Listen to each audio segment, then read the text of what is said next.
Have you heard about the Azores? This archipelago hidden in the heart of the Atlantic Ocean is about to take over all your travel dreams in 2025, and it's not hard to see why. Imagine lush green landscapes that roll into volcanic craters. Feel the mist off cascading waterfalls and hear waves crash against dramatic black sand beaches.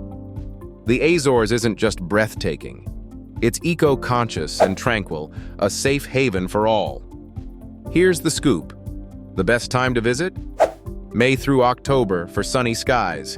Insider tip: skip the crowded lagoons and head straight to Sete Cidades for a once-in-a-lifetime view. And foodies, don't miss their vibrant farm-to-table culture steeped in local organic flavors. This isn't just another tourist destination. It's where adventure meets sustainability. Dreaming of your next trip? Pack your bags and prepare for an unforgettable ride. Drop your dream destination below and subscribe to Destination Travel.